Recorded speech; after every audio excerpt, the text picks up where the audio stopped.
Assalamualaikum warahmatullahi wabarakatuh. Kami dari kelompok 5 akan menyampaikan hasil rangkuman yang terkait bab kode etik profesi akuntan sektor publik. Sebelum itu perkenalkan, nama saya Imratus Soleha dengan MPM akhir 106. Di sini saya akan menjelaskan pada bagian seksi 300 di mana membahas kerangka kerja konseptual. Nah, di dalam seksi 300 ini terdiri dari berbagai macam ayat. Untuk ayat yang pertama, ini tuh mengatur persyaratan dan materi aplikasi untuk anggota yang berpraktik melayani publik ketika menerapkan kerangka kerja konseptual. Nah, tujuannya itu anggota selalu waspada terhadap berbagai fakta dan keadaan. Nah, untuk ayat kedua, ini tuh persyaratan dan materi aplikasi yang diterapkan setiap anggota itu diatur dalam dua ketentuan. Yang pertama itu ada bagian 3. Nah, bagian 3 ini berlaku untuk seksi 300 sampai 399 untuk melayani publik. Nah, untuk selanjutnya itu ada standar independensi.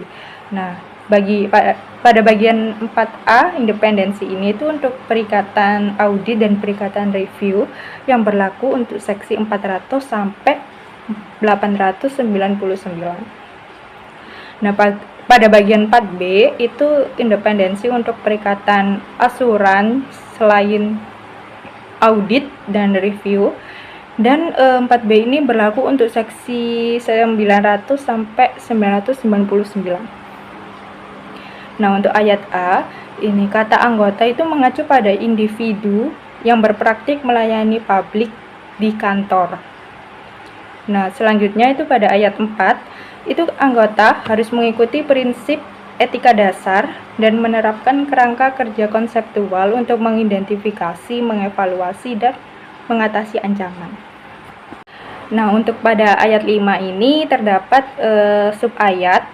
Nah, untuk ayat 5 sendiri itu berisi ketika anggota dihadapkan masalah etika, maka anggota harus mempertimbangkan konteks yang mencakup suatu permasalahan yang muncul dan keputusan itu harus berdasarkan kode etik. Nah, sub ayatnya itu berisi contoh situasi yang menimbulkan masalah etika, seperti menghadapi konflik kepentingan ketika bertanggung jawab dalam memilih pemasok untuk kantor, menyusun dan menyajikan informasi keuangan untuk klien atau anggota sendiri, ditawari bujukan seperti mendapatkan hadiah atau fasilitas dari klien, terus menghadapi tekanan dari rekan kerja. Nah, selanjutnya ada identifikasi ancaman. Nah, jenis-jenis ancaman ini itu berada pada ayat 6. Jadi ayat 6 ini berisi beberapa sub-ayat. Jadi ayat 6A1 ini berisi jenis-jenis ancaman. Yang pertama itu ada kepentingan pribadi. Nah, kepentingan pribadi ini bisa mempengaruhi keputusan anggota, seperti anggota itu memiliki akses atas informasi rahasia yang mungkin digunakan untuk keuntungan diri sendiri. Nah, ancaman kedua itu ada telaah pribadi. Anggota itu menerbitkan laporan setelah anggota bersangkutan mengimplementasikan sistem tersebut. Ancaman ketiga itu ada advokasi. Jadi anggota mempromosikan kepentingan atau saham dan sebagai penasehat yang mewakili klien. Nah, untuk ancaman keempat itu ada kedekatan. Jadi hubungan terlalu dekat dengan klien, seperti anggota memiliki anggota keluarga inti atau anggota keluarga itu dekat dengan yang menjabat sebagai direktur atau komisaris. Nah, untuk ancaman yang terakhir itu ada intimidasi, yaitu adanya tekanan atau ancaman seperti anggota itu sedang terancam dan ditekan untuk menyetujui suatu pertimbangan. Selanjutnya itu ada evaluasi ancaman. Jadi evaluasi ancaman ini terdapat pada ayat 7. Nah, di mana ayat 7 ini terdiri dari beberapa sub-ayat. Jadi untuk ayat 7A1 itu berisi kondisi kebijakan dan prosedur mempengaruhi penilaian tingkat ancaman etika yang terkait dengan klien dan kantor beserta lingkungan operasinya. Terus ayat 7A2, evaluasi anggota tentang level ancaman itu dipengaruhi oleh sifat dan ruang lingkup dari jasa profesional. Terus ayat 7A3 itu evaluasi tingkat ancaman dipengaruhi oleh jenis klien seperti audit, asurans, atau non-asurans. di mana klien audit dengan akuntabilitas publik cenderung menimbulkan ancaman lebih tinggi terhadap objektivitas. Nah,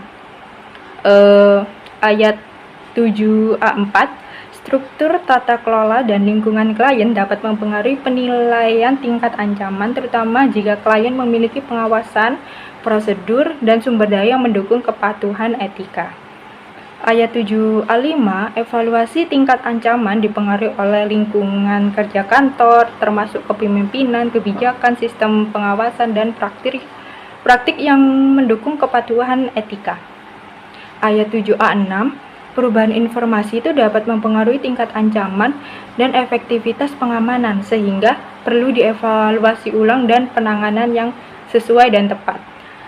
Ayat 7A7, ini tuh contoh perubahan yang mempengaruhi tingkat ancaman, meliputi perluasan jasa, perubahan status atau struktur klien, merger kantor, konflik antar klien, serta perubahan hubungan pribadi anggota. Nah, selanjutnya ada mengatasi ancaman. Nah, mengatasi ancaman ini terdapat pada ayat 8, di mana ayat 8 ini juga terdapat beberapa sub-ayat. Jadi ayat 8A1, paragraf menjelaskan ketentuan dan panduan untuk mengatasi ancaman yang tidak ada tingkat yang dapat diterima. Selanjutnya ayat 8A2, itu pengamanan bergantung pada kondisi seperti penambahan waktu dan personel, penelaahan independen, pemisahan tim, penggunaan kantor lain, pengungkapan imbalan, dan pemisahan penanganan informasi rahasia untuk mengurangi ancaman etika.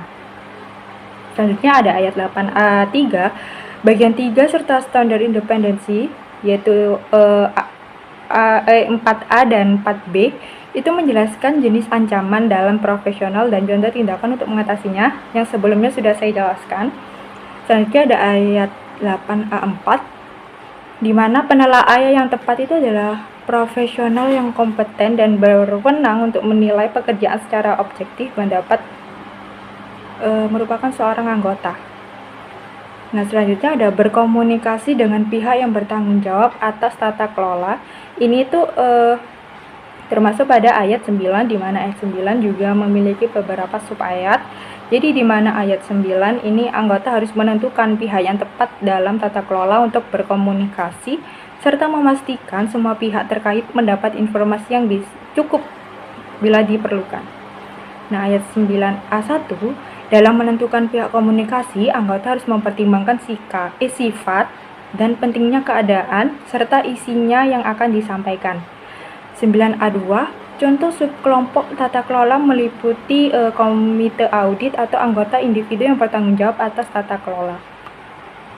Selain pada ayat 9, berkomunikasi dengan pihak yang bertanggung jawab atas tata kelola, itu juga terdapat pada ayat 10, di mana ayat 10 ini jika komunikasi dilakukan dengan individu yang merangkap manajemen tata kelola, anggota harus memastikan semua pihak tata kelola sudah terinformasi secara memadai. Nah, untuk ayat 10A1, dalam beberapa kasus semua pihak yang bertanggung jawab atas tata kelola terlibat dalam pengelolaan entitas. Nah, pada entitas kecil di mana manajemen juga merangkap tata kelola, komunikasi kepada individu tersebut sudah dianggap memenuhi kewajiban tanpa perlu penyampaian ulang. Assalamualaikum warahmatullahi wabarakatuh. Perkenalkan, nama saya Adelia Nurashida dengan MPM terakhir 128.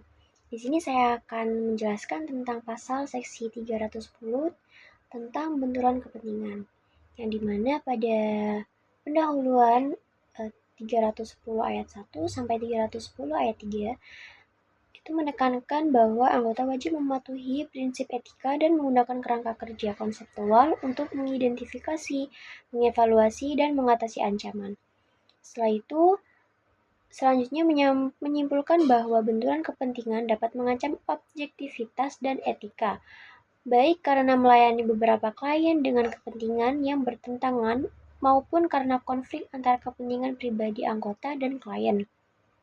Setelah itu, Selanjutnya menyatakan bahwa bagian ini memberikan aturan dan panduan penanganan benturan kepentingan, serta menegaskan bahwa untuk jasa audit, review, dan asuransi lainnya, anggota juga wajib memenuhi prinsip independensi. Nah, setelah itu ada persyaratan dan materi aplikasi. Umumnya pada 310 ayat 4, anggota tidak boleh membiarkan benturan kepentingan mengkompromikan pertimbangan profesional atau bisnis. Di 310 ayat 4, A1, benturan kepentingan dapat terjadi ketika anggota menggunakan informasi rahasia untuk kepentingan pihak lain, memberikan jasa kepada pihak-pihak yang saling bersaing dalam transaksi yang sama, atau melayani kedua pihak penjual dan pembeli dalam satu transaksi yang sama. Selanjutnya ada identifikasi benturan. Pada umumnya pada 310 ayat 5, sebelum menerima klien baru, anggota harus memastikan tidak ada benturan kepentingan dengan cara mengidentifikasi hubungan, kepentingan para pihak, serta jenis jasa dan dampaknya. Pada 310 ayat 5 di A1, anggota harus mengidentifikasi benturan kepentingan sedini mungkin agar dapat mencegah dan mengatasi risiko yang muncul secara tepat. Nah, pada A2, suatu proses yang efektif untuk mengidentifikasi berbagai benturan kepentingan yang aktual atau potensial akan bergantung pada beberapa faktor berikut, seperti sifat dari jasa profesional yang dilakukan, ukuran dari kantor, ukuran dan sifat dari klien, struktur dari kantor, misalnya jumlah dan lokasi geografis kantor. Pada A3, informasi lebih lanjut tentang penerimaan klien ditetapkan di seksi 320 ayat 12, penunjukan profesional. Pada selanjutnya ada perubahan keadaan di 310 ayat 6. Nah, setiap anggota harus tetap waspada terhadap perubahan dari waktu ke waktu atas sifat jasa, kepentingan, dan hubungan yang dapat memunculkan benturan kepentingan saat melakukan perikatan. Pada A1, selama perikatan, kondisi dan hubungan bisa berubah sehingga berpotensi menimbulkan benturan kepentingan, meskipun awalnya tidak ada konflik. Setelah itu ada jaringan kantor di pasal 310 ayat 7. Anggota harus mempertimbangkan benturan kepentingan tidak hanya dari dirinya, tapi juga dari hubungan dan kepentingan dalam jaringan kantor. Nah, pada A1, faktor-faktor yang mempertimbangkan ketika mengidentifikasi kepentingan dan hubungan yang melibatkan suatu jaringan kantor meliputi sifat dari jasa profesional yang diberikan, klien yang dilayani oleh jaringan tersebut, lokasi wilayah dari semua pihak yang terkait. Jelas di sini ada ancaman yang muncul dari benturan kepentingan yang di pasal 310 ayat 8 A1 sampai dengan 310 ayat 8 A3. Nah, di sini ada semakin erat hubungan jasa dengan benturan kepentingan, semakin tinggi juga tingkat ancamannya, sehingga anggota harus menjaga kerahasiaan informasi terutama saat menangani pihak yang saling bertentangan. Setelah itu, langkah pencegahan benturan kepentingan dilakukan dengan membatasi akses dan aliran informasi melalui pemisahan fungsi, kebijakan kerahasiaan, perjanjian, serta pelatihan bagi karyawan.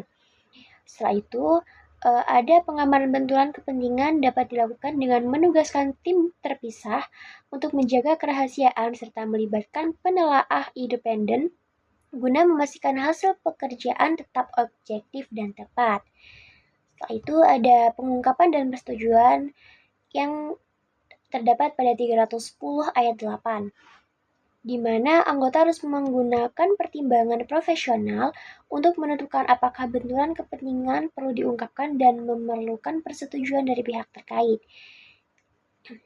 Pada A1 sampai dengan A4 terdapat menilai kondisi benturan pihak terdampak, sifat masalah, dan potensi risiko itu merupakan faktor pertimbangan.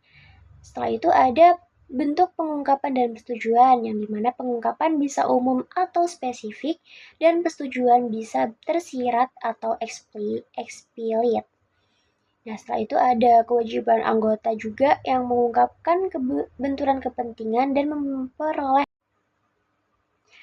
pada 310 ayat 10, jika klien menolak memberikan persetujuan atas benturan kepentingan, maka anggota harus menghentikan atau menolak jasa tersebut, atau mengakhiri hubungan atau kepentingan yang menimbulkan konflik agar ancaman dapat dihilangkan atau dikurangi.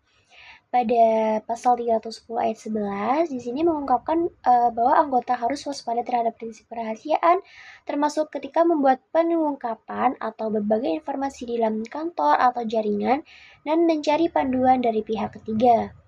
Nah, pada L1, di sini subseksi 114 menetapkan persyaratan dan materi aplikasi yang relevan dengan situasi yang memungkinkan memunculkan ancaman terhadap kepatuhan pada prinsip kerahasiaan. Pada pasal 310 ayat 12, jika pengungkapan spesifik tidak dapat dilakukan karena melanggar kerahasiaan, maka perikatan hanya dapat dilanjutkan jika tidak ada peran advokasi yang bertentangan terhadap pengamanan untuk menjaga kerahasiaan informasi dan secara objektif dianggap wajar oleh pihak ketiga. Pada L1 di ayat 12 ini, pelanggaran kerahasiaan dapat terjadi saat meminta persetujuan untuk memberikan jasa pada klien yang terkait dengan transaksi atau investigasi ketika terdapat informasi rahasia dari klien lain yang terlibat dalam permasalahan tersebut. Nah, pada ayat 13, anggota harus mendokumentasikan kondisi benturan, langkah pencegahan kebocoran informasi, serta alasan bahwa perikatan tetap layak untuk diterima. Assalamualaikum warahmatullahi wabarakatuh. Perkenalkan, saya Raditya Istisia dengan NPM terakhir 089. Di sini saya akan menjelaskan mengenai pasal 320 yang terkait dengan penunjukan profesional. Di pasal 320 ini akan kurang lebih ada 10 ayat. Yang pertama kita akan membahas dulu mengenai ayat pertama dan ayat kedua yang merujuk kepada pendahuluan. Di sini pada ayat pertama itu berisikan tentang anggota yang disyaratkan untuk memenuhi ataupun mematuhi prinsip dasar etika dan menerapkan kerangka kerja yang konseptual. Lalu di ayat kedua itu ada merujuk kepada penerimaan hubungan dengan klien baru atau perubahan atas perikatan yang ada mungkin menciptakan ancaman terhadap kepatuhan pada satu atau lebih prinsip. Lalu masuk ke materi pengaplikasiannya. Di sini ada pasal 320 ayat 3A1 yaitu merujuk pada ancaman untuk mematuhi prinsip integritas atau perilaku profesional yang mungkin aja muncul. Lalu di A2 itu berisikan tentang faktor-faktor yang relevan dengan mengevaluasi ancaman tersebut ya. Seperti ada pengetahuan dan pemahaman tentang klien, kepemilikan, pengelola dan semua pihak yang bertanggung jawab atas tata kelola dan aktivitas bisnis. Lalu yang kedua ada komitmen klien untuk mengatasi permasalahan yang dipertanyakan. Nah, selanjutnya di A3 itu berisi tentang ancaman kepentingan pribadi terhadap kepatuhan pada prinsip kompetensi dan kehati-hatian profesional. Lalu di A4 itu ada faktor-faktor relevan yang mengevaluasi level ancaman. Di A5 ini adalah tindakannya yang dapat mengancam untuk mengatasi suatu ancaman kepentingan pribadi. Nah, lalu selanjutnya ada perubahan penunjukan profesional. Ini merujuk pada ayat yang keempat, yang dimana yang pertama itu adalah pasal 320 ayat 4. Di sini tuh anggota harus menentukan apakah terdapat alasan untuk tidak menerima perikatan ketika anggota itu ada 3. Yang pertama adalah diminta untuk oleh klien potensial yang dapat menggantikan anggota lain. Lalu yang poin kedua adalah mempertimbangkan untuk melakukan penawaran atas suatu perikatan yang saat ini dilakukan oleh anggota lain. Ataupun yang terakhir yaitu mempertimbangkan untuk melakukan pekerjaan yang saling melengkapi. Nah, lalu ada pasal 320 ayat 4 A1 sampai A4, yang dimana A1 itu berisikan tentang alasan untuk tidak menerima perikatan. Yang A2 itu adalah anggota diminta untuk mengambil alih pekerjaan yang merupakan pekerjaan untuk saling melengkapi.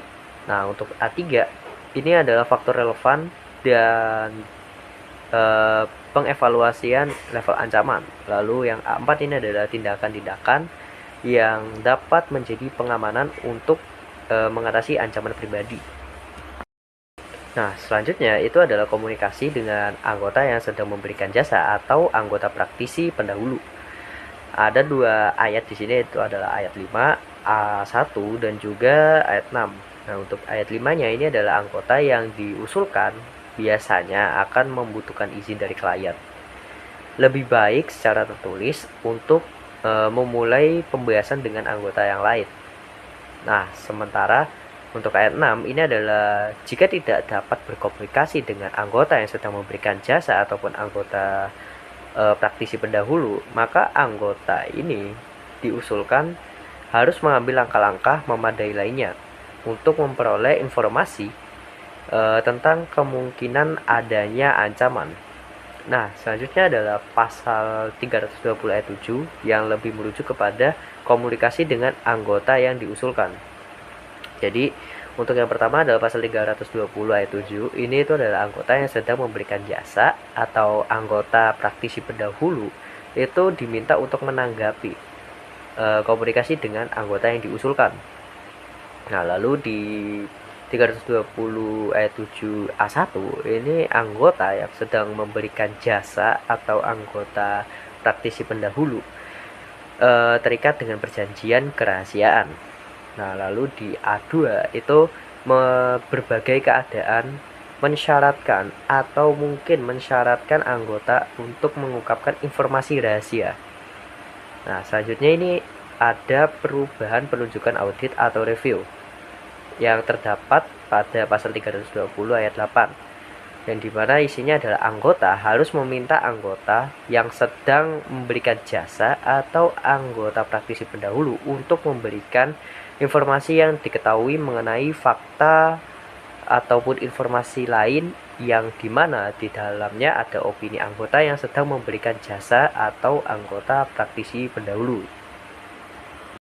Lalu dua ayat terakhir ini merujuk pada ayat 9 dan 9A1 dan juga ayat 10 dan 10A1. Untuk ayat 9 sendiri itu adalah perikatan yang berulang, di mana anggota harus secara periodik menelaah apakah akan melanjutkan perikatan tersebut. Nah, lalu di A1-nya itu membahas tentang potensi ancaman terhadap kepatuhan pada prinsip dasar etika yang memungkinkan muncul setelah menerima perikatan yang atau jika telah diketahui sebelumnya. Lalu yang terakhir adalah ayat 10, di mana ini lebih membahas tentang penggunaan pekerja ahli. Yang pertama adalah pasal 320 ayat 10, yaitu adalah ketika anggota bermaksud untuk menggunakan pekerjaan seseorang ahli, maka anggota harus menentukan apakah penggunaan ahli tersebut terjamin mutunya. Lalu untuk A1 sendiri ini adalah faktor-faktor yang dipertimbangkan ketika anggota yang dimana bermaksud untuk menggunakan pekerjaan dari seorang ahli, termasuk reputasi dan keahliannya. Lalu ada ketersediaan sumber daya, dan yang terakhir adalah standar profesional dan standar etika yang diterapkan. Baik, di sini saya akan membahas mengenai pasal 321 yang merujuk pada pendapat kedua. Nah, di sini pada pasal 321 ada 4 ayat. Kita bahas dulu yang pertama adalah ayat pertama mengenai pendahuluan. Di pendahuluan ini sebenarnya ada 2 ayat, yaitu pasal 321 ayat 1 dan juga pasal 321 ayat 2. Di mana pasal 321 ayat 1 ini lebih merujuk pada anggota yang disyaratkan untuk mematuhi prinsip dasar etika dan menerapkan kerangka kerja konseptual yang ditetapkan di seksi untuk mengidentifikasi, evaluasi, dan juga mengatasi ancaman. Nah, lalu ayat 2-nya itu adalah memberikan pendapat kedua kepada entitas yang bukan merupakan ancaman kepentingan pribadi atau ancaman lain terhadap kepatuhan dari satu atau lebih prinsip dasar etika. Nah, selanjutnya kita masuk ke umum, yaitu ada pada pasal 371 ayat 3 A1 sampai dengan A3. A1 ini itu lebih membahas tentang anggota itu mungkin diminta untuk memberikan pendapat kedua mengenai penerapan akuntansi, auditing, pelaporan, dan standar atau prinsip yang lain. Itu ada dua hal ya. Yang pertama itu adalah suatu keadaan khusus atau transaksi tertentu oleh atau atas nama suatu perusahaan ataupun suatu entitas yang saat ini bukan merupakan klien. Nah, lalu di A2 itu lebih membahas tentang faktor yang relevan mengenai pengevaluasian level ancaman kepentingan pribadi. Dan di A3 ini adalah tindakan yang mungkin merupakan pengamanan untuk mengatasi ancaman kepentingan pribadi. Lalu yang terakhir yaitu adalah ayat 4 dari pasal 321 yang dimana isinya adalah jika entitas yang meminta pendapat kedua dari anggota tidak mengizinkan anggota tersebut untuk melakukan komunikasi dengan anggota yang memberikan pendapat pertama atau praktisi pendahulu, maka apakah boleh memberikan pendapat kedua dengan memperhatikan semua keadaan. Baik, di sini saya akan menjelaskan materi mengenai seksi 330 tentang imbalan dan jenis remunerasi lain.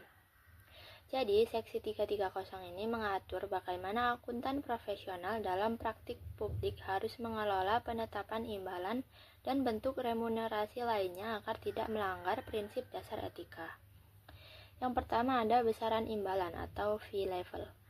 Seorang akuntan bebas menentukan nilai imbalan yang diusulkan, namun muncul ancaman kepentingan pribadi terhadap prinsip kompetensi dan kehati-hatian jika yang pertama imbalan terlalu rendah, di mana hal ini dapat menyebabkan akuntan sulit untuk mengerjakan tugas sesuai standar teknis karena keterbatasan anggaran, waktu, ataupun staf. Kemudian yang kedua yaitu langkah mitigasi. Jadi seorang akuntan harus memastikan bahwa meskipun fee rendah, kualitas pekerjaan tetap sesuai standar, alokasi waktu mencukupi, dan staf yang ditugaskan tetap kompeten. Baik, kita lanjut yang kedua yaitu imbalan kontingensi atau contingent fees. Jadi imbalan kontingensi adalah bayaran yang jumlahnya bergantung pada hasil tertentu. Di sektor publik, imbalan jenis ini umumnya dilarang terutama untuk perikatan asuran seperti audit atau review, karena dapat menciptakan ancaman kepentingan pribadi dan advokasi yang sangat besar karena akuntan menjadi tidak netral demi mencapai hasil yang diinginkan agar dibayar. Faktor penentu ancamannya seperti besaran imbalan, dasar perhitungan, dan apakah hasil pekerjaan tersebut akan ditinjau ulang oleh pihak ketiga yang independen. Kemudian yang ketiga ada fee referral dan komisi, yakni situasi di mana akuntan menerima pembayaran karena merekomendasikan layanan pihak ketiga kepada klien atau membayar orang lain untuk mendapatkan klien. Namun, hal ini dapat mengancam objektivitas dan perilaku profesional karena akuntan mungkin memberikan rekomendasi bukan karena kualitas layanan, tapi karena besarnya komisi. Pencegahannya dapat dilakukan dengan yang pertama itu pengungkapan atau disclosure, dan yang kedua dengan persetujuan. Baik, kita lanjut ke pembahasan yang terakhir yaitu relevansi khusus pada sektor publik. Seorang akuntan sektor publik memiliki tanggung jawab langsung kepada masyarakat dan negara untuk mengelola dana APBN ataupun APBD. Oleh karena itu, penerapan seksi 330 di sektor publik sangat ketat karena yang pertama, yakni untuk pencegahan gratifikasi. Jadi setiap imbalan di luar kontra resmi dapat dikategorikan sebagai gratifikasi atau suap sesuai Undang-Undang Tipikor. Kemudian yang kedua yaitu kepercayaan publik. Jadi transparansi remunerasi sangat penting untuk menjaga marwah profesi dan kepercayaan masyarakat terhadap instansi pemerintah. Secara keseluruhan, seksi 330 ini menegaskan bahwa imbalan bagi akuntan sektor publik harus dikelola secara transparan dan wajar demi menjaga integritas. Seorang akuntan wajib memastikan besaran imbalan tidak menurunkan kualitas kerja, menghindari upah berbasis hasil atau kontingensi yang merusak objektivitas, serta terbuka terhadap komisi untuk mencegah risiko gratifikasi. Hal ini bertujuan agar setiap keputusan profesional tetap murni demi kepentingan publik dan akuntabilitas negara tanpa terpengaruh motif keuntungan pribadi. Sebelumnya, perkenalkan, nama saya Siti Halimatus Adia dengan NPM akhir 088. Baik, pada bagian ini saya akan menjelaskan mengenai seksi 340, yaitu tentang bujukan atau inducement termasuk hadiah dan keramah tamahan dalam praktik akuntan profesional yang melayani publik. Bujukan sendiri merupakan segala bentuk pemberian, tawaran, atau keuntungan yang diberikan atau diterima oleh akuntan, baik secara langsung maupun tidak langsung, yang berpotensi mempengaruhi cara berpikir dan pengambilan keputusan profesional. Bentuk bujukan ini sangat beragam, tidak hanya berupa uang atau hadiah dalam bentuk barang, tetapi bisa juga berupa fasilitas tertentu, hiburan, undangan makan, perjalanan, bahkan janji keuntungan seperti promosi atau bonus. Dalam praktik dunia kerja, hal-hal seperti ini sering dianggap sebagai bagian dari hubungan bisnis yang wajar. Misalnya, klien memberikan jamuan makan atau hadiah sebagai bentuk terima kasih. Namun, dalam sudut pandang kode etik profesi akuntan, hal tersebut tidak bisa langsung dianggap aman. Setiap bujukan tetap harus dinilai secara hati-hati, karena ada kemungkinan bahwa tujuan sebenarnya adalah untuk mempengaruhi keputusan akuntan. Seorang akuntan profesional harus mampu menilai apakah suatu bujukan diberikan dengan niat yang wajar atau justru untuk mempengaruhi hasil pekerjaan atau keputusan tertentu. Jika bujukan tersebut memiliki tujuan untuk mempengaruhi keputusan secara tidak semestinya, maka hal ini dapat mengganggu objektivitas dan independensi akuntan. Oleh karena itu, akuntan tidak boleh langsung menerima atau memberikan bujukan tanpa pertimbangan. Semua harus dievaluasi dengan mengacu pada prinsip dasar etika, yaitu integritas, objektivitas, serta perilaku profesional. Selanjutnya yaitu ancaman terhadap prinsip etika. Bujukan dapat menimbulkan berbagai ancaman terhadap kepatuhan prinsip dasar etika dan profesi. Ancaman ini sangat penting untuk dipahami karena dapat mempengaruhi kualitas keputusan yang diambil oleh akuntan. Salah satu ancaman utama adalah kepentingan pribadi atau self-interest threat. Ancaman ini terjadi ketika seorang akuntan terdorong untuk mengambil keputusan yang menguntungkan dirinya sendiri, misalnya karena menerima hadiah atau keuntungan tertentu. Selain itu, terdapat juga ancaman berupa pengaruh yang tidak semestinya, yaitu adanya tekanan dari pihak lain seperti klien, atasan, atau pihak berkepentingan yang berusaha mempengaruhi keputusan akuntan. Ancaman ini seringkali tidak terlihat secara langsung, tetapi dapat dirasakan dalam bentuk tekanan atau harapan tertentu. Ancaman akan semakin menjadi besar jika bujukan yang diberikan memiliki nilai yang besar atau diberikan secara berulang. Dalam kondisi tersebut, akuntan bisa merasa tidak enak untuk menolak atau merasa memiliki kewajiban untuk membalas, sehingga objektivitasnya mulai terganggu. Jika ancaman ini tidak dikenali dan tidak ditangani dengan baik, maka akuntan beresiko melanggar prinsip objektivitas, integritas, dan perilaku profesional yang merupakan dasar utama dalam kode etik sebuah profesi. Selanjutnya kita masuk pada bentuk dan penilaian bujukan. Dalam praktik sehari-hari, bujukan bisa muncul dalam berbagai bentuk yang terkadang terlihat sederhana dan tidak mencurigakan. Contohnya seperti pemberian hadiah, fasilitas hiburan, undangan makan bersama, perjalanan dinas yang dibiayai, hingga janji promosi atau keuntungan lainnya. Meskipun demikian, tidak semua bujukan secara otomatis melanggar etika.